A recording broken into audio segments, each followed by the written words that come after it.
नमस्कार, स्वागत है आपका मुनाफे की मंडी में, जहां हम आपके लिए कमोडिटी मार्केट की तमाम खबरें तो लेकर आते हैं। साथ ही आपके लिए इंट्राडे, पोजीशनल और लॉन्ग टर्म के हिसाब से भी बेहतरीन कॉल्स देने की कोशिश करते हैं। इसके अलावा आपके लिए हाजिर बाजार की खबरों के साथ देश भर के मंडियों का अपडेट भी हम आपके लिए लेकर आते हैं। आज हमारे साथ दो मेहमान हैं, दिव्या गगलानी हैं एक्सिस सिक्योरिटीज से और जिगर त्रिवेदी हैं आनंद रिलायंस सिक्योरिटी से। माफ कीजिएगा जिगर, आपने अपनी ब्रोकरिंग हाउस चेंज कर लिया है तो मैं दोबारा पुरानी ब्रोकरिंग हाउस का नाम याद आ गया।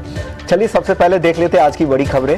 गोल्ड और सिल्वर की अगर आज बात करें तो एक कल की जो गिरावट थी वही आज कंटिन्यू होती वापस से दिख रही है। गोल्ड 50,850 रुपए के आसपास कारोबार कर रहा है।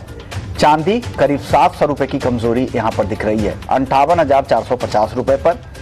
क्रूड चीन में कमजोर आंकड़े हैं। ब्रेंट $96 के नीचे कारोबार कर रहा है। नेचुरल गैस ज्यादा उत्पादन 543 रुपए के करीब भाव चल रहा है। कॉपर में भी आधे % की गिरावट है, 655 रुपए के नीचे कारोबार हो रहा है।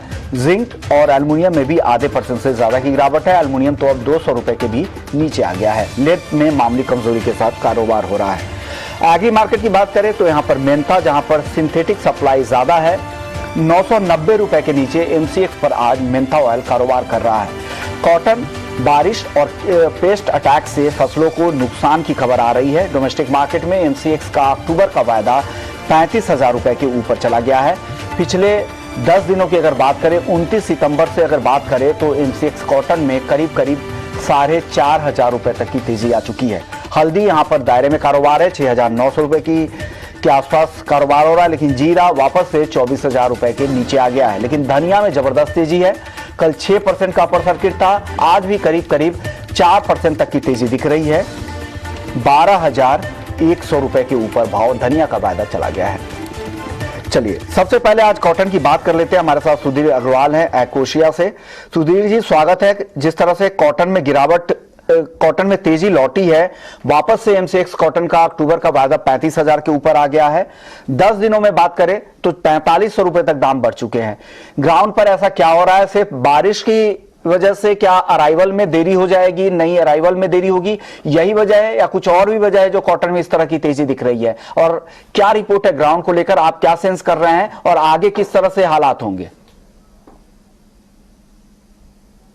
10 से 12 दिन में अपन देखा जाए तो चाहे पंजाब है, हरियाणा है, एमपी है, महाराष्ट्र में इसमें काफी बारिश ने एक तो फसल भी डिले हुई है और एक नुकसान भी काफी हुआ है। उसकी वजह से पिछले 10-12 दिन में कॉटन सीड जो अपना पंजाब लाइन 3700 रुपए था वो 4400-4500 रुपए हो गया। अगर वायदे को देखा जाए तो 2200-2250 का वायदा 2450 रुपए हो गया। अगर अपन कॉटन वाश को देखते हैं तो 1150 रुपए जो गुजरात डिलीवरी कॉटन वाश था वो 1350 रुपए हो गया। खली में भी 700 से 800 रुपए कुंटल की तेजी आ गई। इसका कारण यही है कि जो आवक अभी 60 से 70 हजार बैल्स की अराइवल होना चाहिए, जो 30 से 40 हजार बैल्स की अराइवल हो रही है। और इसके अंदर मंडियों में जब तक आज एमपी में भी मौसम खराब हो रहा है, इसके कारण फसल को नुकसान भी है। जब तक की अराइवल 70 से 80 हजार बैल्स की पूरे इंडिया में अराइवल नहीं बढ़ेगी तब तक बाजार डाउन में ही जाएगा। और जिस दिन अराइवल 70 से 80 हजार बैल्स की होगी उस दिन ही बाजार थोड़ा सा नीचे जाने की उम्मीद है। अभी क्या है कि एक शॉर्टेज भी बनी हुई। इस समय क्या होता है कि स्टॉक के माल भी कम रहते हैं और नए माल सबको इंटरेस्ट रहता है। क्योंकि नए माल की अराइवल इतनी बढ़ नहीं पा रही है और स्टॉक के माल में भी अच्छी खासी तेजी आ गई है और स्टॉक में अभी कुछ मिला के शॉर्टेज सही महसूस की जा रही है। अभी भी जो कुल मिला के ये स्थिति थी कि पहले जो आयल मिलर खली बेचने के लिए इच्छुक था, आज स्थिति ये हो गई कि रिटेलर को आयल मिलर के पीछे भागना पड़ रहा है और 7-7 8-8 दिन की वेटिंग चल रही है। इसलिए कुल मिला के बारिश की वजह से नुकसान है। और आज भी मौसम विभाग बता रहा है कि 20 तारीख तक पूरे इंडिया में बारिश आएगी, तो उसके कारण आज आगे भी ऐसा लगता है कि शॉर्टेज बनी रहेगी। सर अराइवल को लेकर क्या स्थिति, क्या नए अराइवल में कितना टाइम और वक्त लग सकता है? नहीं, ये जो अराइवल का टाइम है एक तारीख से काफी जो कॉटन का सीजन होता है 1 अक्टूबर से माना जाता है और 1 अक्टूबर से करीब 40 से 50 हजार बैल्स से शुरुआत होती है और 1 से 1.5 लाख बैल्स अक्टूबर में आ जाती है। टोटल अक्टूबर में देखा जाए तो 20 लाख बैल्स की अराइवल होती है। पर आज अगर अपन 11 तारीख पे है तो मुश्किल से 3-3.5 लाख बैल्स की अराइवल हुई है और आगे छुट्टियां भी आ रही है, तो इसलिए अराइवल का दबाव तो नहीं बढ़ पाएगा और उसकी वजह से बाजार ठीक ही रहेगा। जैसे अब देखा जाए तो रुई में भी 30,500 रुपए की रुई थी, आज एनसीटेक देखा तो 35,000 हो गई। क्योंकि आज की तारीख में देखा जाए तो चाहे रुई हो, खली हो, तेल हो, सभी में शॉर्टेज बनी हुई है। सभी मिलर को मिल चलाने के लिए बहुत दिक्कत आ रही है। आज की तारीख में पूरी इंडस्ट्रीज खाली पड़ी हुई है। आज एक्चुअल में एमपी में भी जो मंडी टैक्स है, मंडी टैक्स भारत में 0.5% है, जबकि एमपी में मंडी टैक्स 2% है। उसकी वजह से आज मंडी के व्यापारी भी, एमपी के मंडी के व्यापारी भी हड़ताल पे गए हुए हैं। हमें लगता है कि मध्य प्रदेश के मुख्यमंत्री जी को इस चीज और पे ध्यान देना चाहिए, नहीं तो एमपी का जो कपास है सारा महाराष्ट्र तो गुजरात चले जाएगा। इसलिए एमपी हड़ताल की वजह से भी थोड़ी सी दिक्कत आ रही है। सर आवक कम है, इसका भी यहाँ पर फायदा यहाँ पर कीमतों को मिल रहा है। सर अब कपास की बात कर लेते हैं, हालांकि आपने कुछ बात की भी। हाजिर में किस तरह के भाव चल रहे हैं? क्या हाजिर में तेजी आ रही है? क्या वायदा में तो अभी भी भाव 2450 रुपए के नीचे ही है? नहीं, हाजिर में जैसा देखा जाए तो 220 2220 ये है दिसंबर वायदा। इस समय वायदे की जहां तक बात करें तो दिसंबर इतना वायदे में ऐसा नहीं होता, क्योंकि डिमांड एंड सप्लाई से चलता है। आज वायदा दिसंबर का है, अभी अपन देखा जाए तो 700 से 800 रुपए कुंटल फिजिकल में तेजी आ गई। आज जरूर 1600 रुपए कुंटल की मद्दी है फिजिकल में, क्योंकि आज थोड़ी अराइवल है, डिमांड कमजोर है। अराइवल आज बढ़ी है, 40 से 45 हजार बेल्स की है पूरे इंडिया में। तो जो अक्टूबर का महीना रहता है वो डे टू डे बेसिस पे होता है। अगर अराइवल बढ़ जाएगी तो 150 की मद्दी आ गई, और अराइवल नहीं बढ़ेगी वो डिमांड बढ़ जाएगी तो 150 की तेजी आ जाएगी। तो डेली बेसिस पे बजाय कम या ज्यादा होगा इसके अंदर अक्टूबर में। तो इसलिए अपन किसी भी चीज का अनुमान लगा नहीं सकते हैं। अगर कल को धूप निकल गई पूरे इंडिया में और 70-80 हजार बेल्स की अराइवल बढ़ गई तो हो सकता है 100, 200, 300 रुपए निकल भी जाए। अभी अराइवल बहुत कम है। जैसे मैंने बताया एमपी के अंदर भी हड़ताल भी शुरू हो गई है आज से, क्योंकि मंडियों में जो मंडी टैक्स महाराष्ट्र में 0.5% है और मंडी में एमपी में 2% है। यहाँ का कपास सारा महाराष्ट्र चले जाता है, उसकी वजह से एमपी के व्यापारियों को बड़ी दिक्कत आती है। इसलिए उन्होंने हड़ताल कर दी है। 1.5% का बहुत डिफरेंस होता है। आज अगर अपन 9,000 रुपए कपास माने तो 1.5% से करीब 150 रुपए कुंटल का एमपी के व्यापारियों को नुकसान होता है। वो आगे पीछे किसानों को फर्क पड़ेगा। इसलिए हड़ताल की वजह से भी अराइवल, जैसे आज एमपी में भी 3 से 4 हजार बेल्स के अराइवल होना चाहिए, पर चूंकि हड़ताल है की वजह से वो अराइवल 0 हो जाएगी, तो 4,000 बेल्स का तो एमपी का ही फर्क पड़ जाएगा। और टोटल मिला के 30 से 35 हजार बेल्स के अराइवल है, और इस समय जबकि 70 से 80 हजार बेल्स के अराइवल होना चाहिए। अगर कुल मिला के देखें तो अराइवल जो है 50% रह गई है। इसकी वजह से बाजार में दबाव जाएगा। ओके, आवक कम है, इसका फायदा यहां पर मिल रहा है भाव को, और लगातार यहां पर दाम पिछले 10 दिनों से लगातार यहां पर तेजी देखने को मिल रही है। और कपास खली जैसा कह रहे हैं कि हाजिर में कपास खली के भी दाम यहां पर तेजी से अब बढ़ने शुरू हो चुके हैं, और भारी बारिश का भी असर है। दूसरी तरफ ये भी कीट अटैक, पेस्ट अटैक की जो खबर आ रही थी उससे भी फसलों को काफी नुकसान हुआ है। हालांकि इंटरनेशनल मार्केट में आइस कॉटन की बात करें तो वहां पर उस तरह की तेजी नहीं दिख रही है। अभी भी $85 के आसपास आइस कॉटन ट्रेड कर रहा है, लेकिन डोमेस्टिक मार्केट में तेजी से दाम काफी ऊपर की तरफ गए हैं। शुक्रिया सुधीर जी, आपने वक्त निकाला हमारे लिए। चलिए वापस से अब नॉन एग्री मार्केट की ओर लौटते हैं। गोल्ड सिल्वर पर सबसे पहले बात कर लेते हैं, क्योंकि गोल्ड सिल्वर की जो गिरावट थी वो आज भी कंटिन्यू होती दिख रही है। दिव्या, क्या लग रहा है गोल्ड और सिल्वर में जिस तरह की गिरावट फिर से शुरू हो गई है, क्या ये गिरावट आपको जारी दिख रही है या यहां से खरीदारी करनी चाहिए? अगर खरीदारी करनी चाहिए तो किन स्तरों पर कितनी गिरावट आने पर खरीदारी करें? गुड मॉर्निंग विश्वमोहन जी, शुक्रिया शो पे बुलाने के लिए। फ्राइडे को जो डेटा आया था नॉन फार्म पेरोल डेटा, वो बेटर देन एक्सपेक्टेड आया था। नॉन फार्म पेरोल डेटा है 2,63,000 आया था 2,48,000 के अगेंस्ट। तो इससे ये साबित होता है कि यूएस की जो इकोनॉमी है वो अभी भी स्ट्रांग है और वो रेट हाइक को डाइजेस्ट कर सकती है, और फ्यूचर में भी अगर रेट हाइक होगा तो आई गेस इजिली डाइजेस्ट कर पाएगी। इसलिए स्पेकुलेशन है ऐसा कि आगे आगे भी एग्रेसिव रेट हाइक रहेगा। तो उसका हमें एक करेक्शन देखने मिला प्राइसेस के अंदर। पर अभी जो जियोपॉलिटिकल टेंशन चल रहा है ग्लोबली, तो उसका वजह से ऐसा एक्सपेक्टेशन है कि लोअर लेवल पे गोल्ड और सिल्वर को एक सपोर्ट मिलेगा। तो मेरा जो आज का कॉल है वो बाइंग में रहा गोल्ड के अंदर। अगर 50,700 का लेवल आता है गोल्ड में तो वहां पे हम बाइंग करके चले। स्टॉप लॉस हम 50,500 का रखे और टारगेट हम 50,960 का एक्सपेक्ट कर सकते हैं।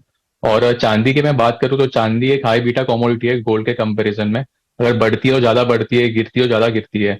तो कल भी हमने देखा कि करीब करीब 3% डाउन था। पर प्राइजेस के में एक लेवल्स की बात करूँ टेक्निकली तो 58,200 का पहले एक स्ट्रॉन्ग रेजिस्टेंस था, प्राइजेस उसके ऊपर सस्टेन कर नहीं पा रहे थे। तो मुझे लग रहा है कि अगर ये लेवल पे आता है तो वहां पे हमें एक बाइंग इंटरेस्ट देखने मिलेगा चांदी के अंदर। तो हम वहां पे भी हमें बाइंग करके चलना चाहिए। 58,200 पे बाई करें, स्टॉप लॉस हम 57,800 का रखें और टारगेट हम ऊपर में 58,700 का एक्सपेक्ट कर सकते हैं। गोल्ड और सिल्वर दोनों ही खरीदारी की सलाह है, लेकिन लेवल्स आपको ध्यान में रखने हैं। 50,700 के लेवल पे गोल्ड खरीदनी है, टारगेट है 50,960 का, स्टॉप लॉस आपको लगाना है 50,500 रुपए का। चांदी खरीदना है 58,200 के लेवल पे, स्टॉप लॉस आपको प्लेस करना है 57,800 रुपए का और टारगेट है 58,700 का। अब जिगर आप बताइए, आपको क्या लग रहा है गोल्ड और सिल्वर में, क्या सलाह दे रहे हैं आज के लिए? गुड मॉर्निंग विश्व मोहन। गुड मॉर्निंग तो sorry for the technical glitch, आज हम फोन पे बात करेंगे। विश्व मोहन, मुझे लग रहा है गोल्ड एंड सिल्वर में अभी भी नेगेटिविटी बरकरार रहेगी।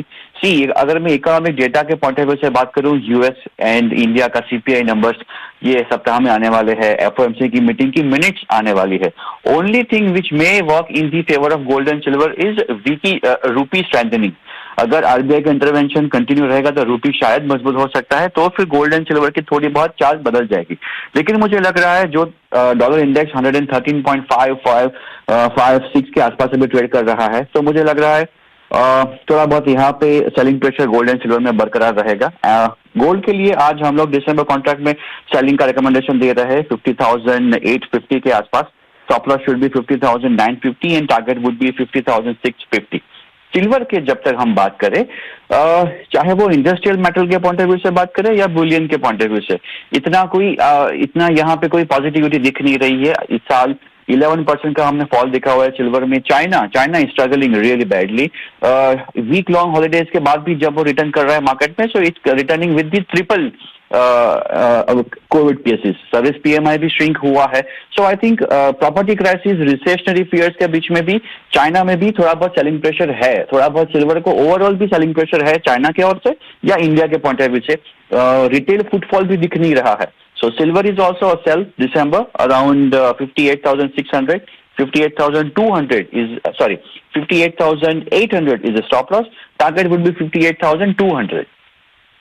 जिगर की कॉल सेल की है सर, ऐसे में कैसे होगा?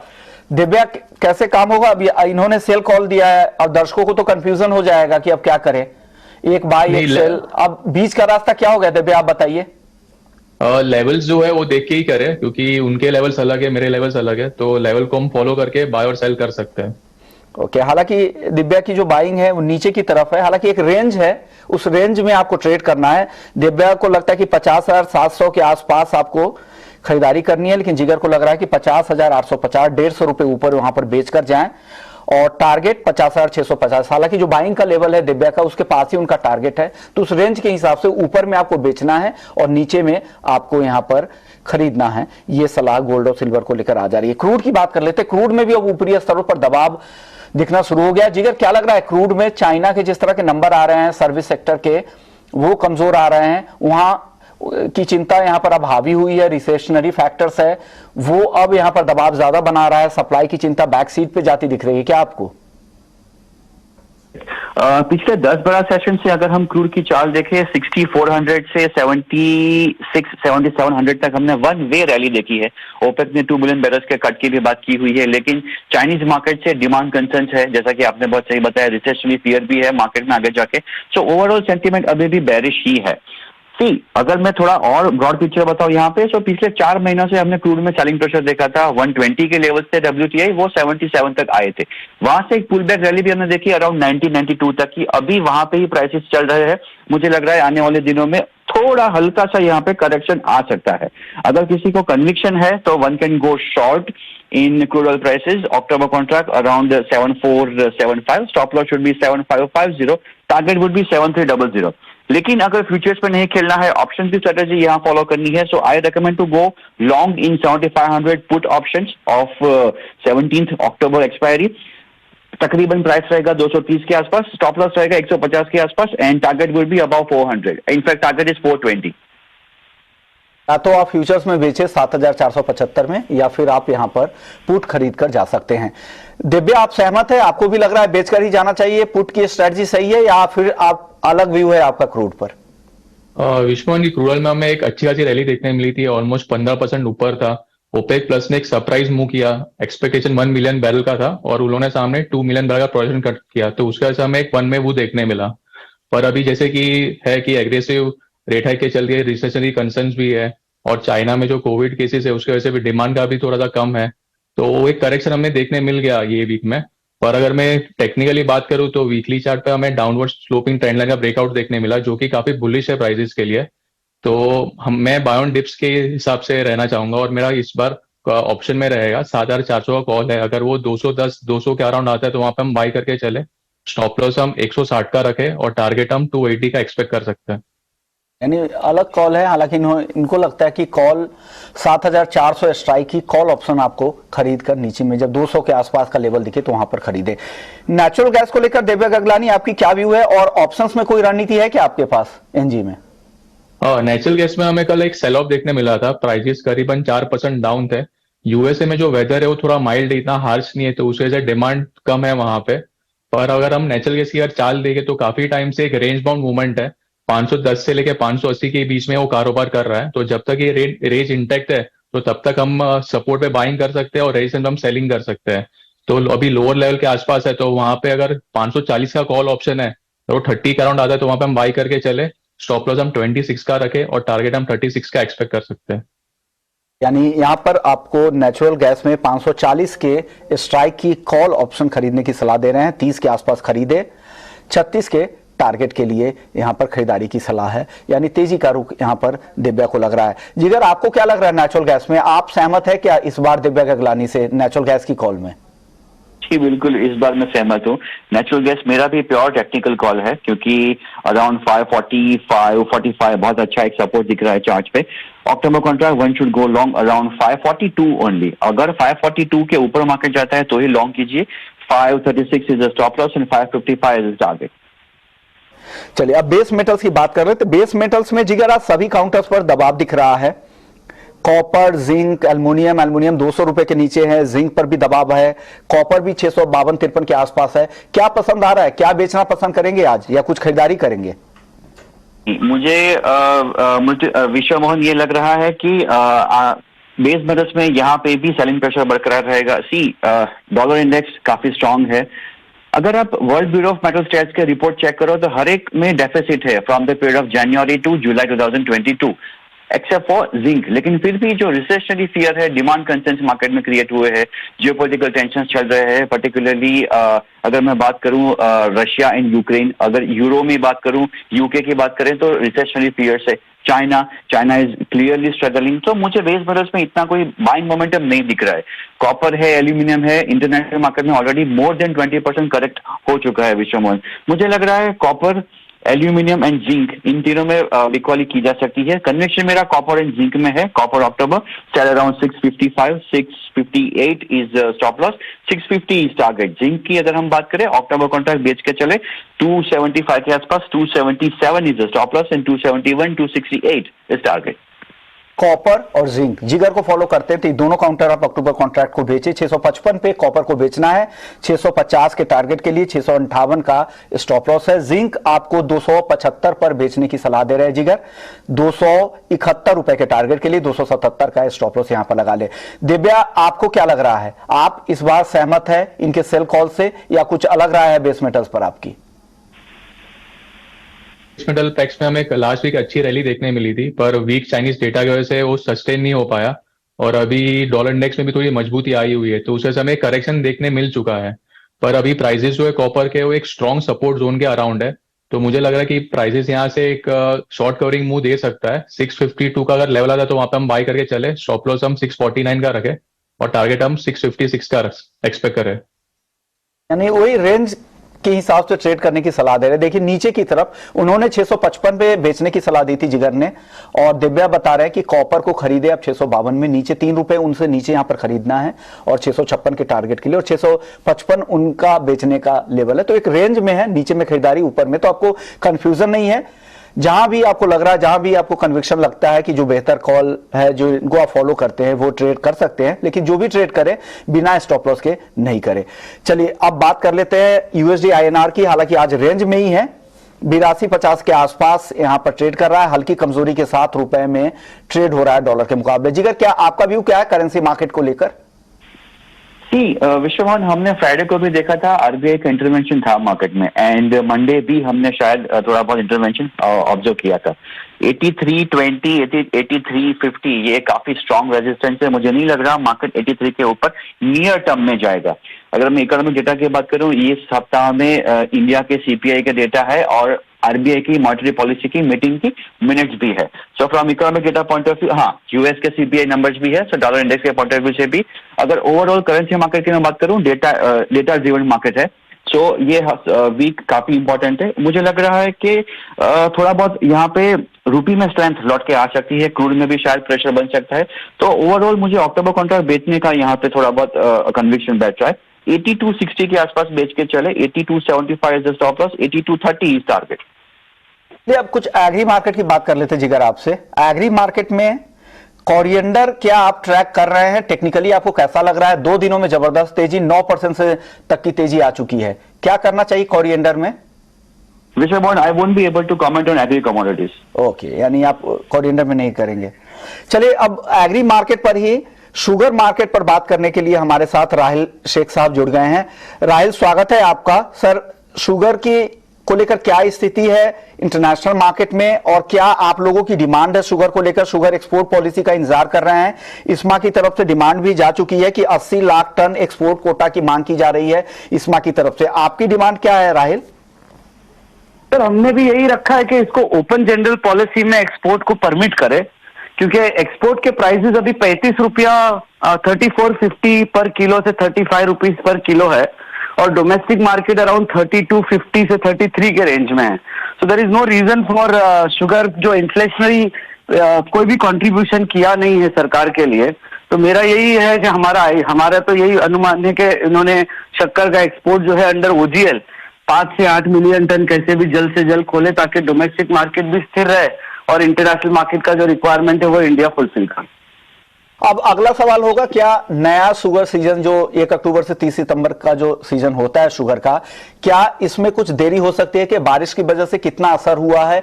नए चीनी की आवक में क्या देरी होगी, या नवंबर के पहले दूसरे हफ्ते तक उम्मीद कर सकते हैं? सर, ये जनरली देखिए, अभी मॉनसून का जो पैटर्न रहा है, ये विड्रॉवल जो है एंड ऑफ अक्टूबर तक चलता ही है। तो लास्ट ईयर भी आप देखो तो हिंदुस्तान जो है, हमने क्रशिंग स्टार्ट कर दी थी around end of October early November. हमारे पास 60 लाख टन का ओपनिंग स्टॉक है, और नवंबर के उत्पादन में हम 40 लाख टन 35 से 40 लाख टन ऐड कर पाएंगे। तो जहां तक मेरा अनुमान है, क्रशिंग का डिले नहीं होना चाहिए, और मॉनसून से मतलब नवंबर के महीने में तो फुल फ्लेजेड सारी मिलें चालू हो जाएगी। तो 60 लाख का ओपनिंग स्टॉक है, और अक्टूबर का कंजम्पशन अराउंड 25 लाख है, तो 35 लाख का स्टॉक बचेगा, और नवंबर का उत्पादन हम ऐड करेंगे। तो I think there is no concern on, जहां तक मेरा अनुमान है कि हमको इसका कोई असर नहीं होना चाहिए कि नवंबर में क्रशिंग 1 तारीख को शुरू हो या 5 को। हमारे पास इनफ स्टॉक से करेंगे।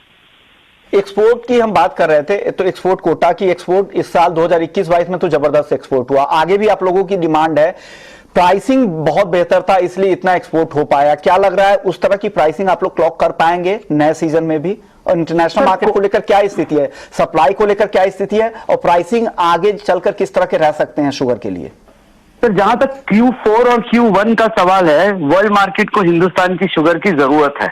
दैट इज वाई अगर आप आज देखोगे तो 2 रुपए किलो का डोमेस्टिक मार्केट और एक्सपोर्ट मार्केट के बीच में एक्सपोर्ट पे प्रीमियम है। तो जहां तक ब्राजील का क्रॉप अगले साल आता है, वो आएगा अराउंड मई जून के पीरियड में। तो हिंदुस्तान के पास एक गोल्डन अपॉर्चुनिटी है, जहां से नवंबर से लेके मई तक अगर हम 70-80 लाख टन वर्ल्ड मार्केट को दे सके जो हमको चाहिए, तो आई थिंक ये सबसे अच्छी चीज रहेगी हिंदुस्तान के लिए, क्योंकि एक्सपोर्ट फिर हो जाएगा 70-80 लाख टन का, और प्रीमियम पे होगा, ये डिस्काउंट पे नहीं होगा। लास्ट टाइम भी जैसे प्रीमियम पे हुआ, ये साल भी मेरा अनुमान है कि पूरा के पूरा वो प्रीमियम पे होगा। यानी इस बार भी बेहतर प्राइसिंग की उम्मीद करते हैं। और जिस तरह से बम्पर उत्पादन का अनुमान है 359 लाख टन, इथेनॉल डाइवर्जन के बाद ऐसा अनुमान लगाया जा रहा है कि 359 लाख टन चीनी का उत्पादन 2022-23 में भी हो सकता है, तो उसका फायदा मिलेगा और बेहतर एक्सपोर्ट की भी उम्मीद कर रहे हैं। और राहिल, जाते जाते अब आपसे क्या, अगर एक्सपोर्ट 80 लाख टन के आसपास का हम यहाँ पर करते हैं, तो यहाँ पर घरेलू सप्लाई को लेकर कोई दिक्कत नहीं होगी? हमारे पास पर्याप्त स्टॉक होगा? सर, बिल्कुल बिल्कुल, उसमें कोई आज दो राय ही नहीं है। 60 लाख टन का सरकार के पास ओपनिंग स्टॉक है, 360 के करीब का उत्पादन होगा। तो आप इसका देख लीजिए, 420 के करीब अवेलेबिलिटी हो गई लाख टन की, उसके सामने 270-75 का डोमेस्टिक कंजम्पशन है। तो बहुत एडिक्वेट स्टॉक है, अनलेस अनली प्रोडक्शन कोई रीजन से फिर से कोलैप्स हो, बट लगता नहीं है, बिकॉज महाराष्ट्र में बहुत अच्छी रेन है, यूपी भी जो पीछे था बारिश में, अब फिर से आ गई है बरसात वहां पे। तो जो एक आध मिलियन टन यहाँ वहां की बातचीत, यूपी के जो क्वेश्चन मार्क थे वो कल परसों की बारिश में वो भी खत्म हो गए बेसिकली। तो मुझे नहीं एक लगता और ये सवाल कहीं मेरे से मन भी में आ गए, घरेलू है। अभी जो बारिश हो रही है अक्टूबर की बारिश, हालांकि जी। फसल पूरी तरह से तैयार रहती है गन्ने की इस समय में, तो क्या जी। इससे फायदा होता है क्या कुछ? इसलिए कि मैंने सुना है कि रिकवरी बढ़ जाती है, यील्ड भी बढ़ने की संभावना बढ़ जाती है, क्या ऐसा होता है क्या? जो खड़ी बिल्कुल, फसल पे अगर बिल्कुल। बारिश ज्यादा हो तो यील्ड बढ़ जाती है और रिकवरी ज्यादा हो सकती है? तो देखिए जहाँ सनशाइन लगी तो गन्ने के लिए तो वो मतलब इट्स ब्लेसिंग है बेसिकली। तो जहां तक जनवरी फरवरी मार्च की जो यील्ड निकलेगी वो बहुत ही अच्छी रहती है। तो this rain will be beneficial. और जनवरी फरवरी में अगर थोड़ा बहुत भी पानी कहीं मिल जाता है फिर से तो it becomes more beneficial for the crop. तो मुझे मतलब जहां तक हमारा है कि शक्कर का उत्पादन को लेकर के और इस बारिश को लेकर के कोई भी प्रॉब्लम नहीं है। It is beneficial for the sugar cane crop. Sugar के लिए तो काफी बेहतर है शुगर केन की क्रॉप्स के लिए। शुक्रिया राहिल, आपने वक्त निकाला पूरा एनालिसिस के और शुगर मार्केट के बारे में बात की। शुक्रिया दिव्या गगलानी आपका भी, जिगर त्रिवेदी आपका भी, आप लोगों ने भी वक्त निकाला और बेहतरीन ट्रेडिंग कॉल्स दर्शकों को दिए। तो मुनाफे की मंडी में फिलहाल इतना ही, लेकिन आप बने रहिए हमारे साथ। ब्रेक के बाद आपके लिए लेकर आएंगे इफेनो जंक्शन। नमस्कार।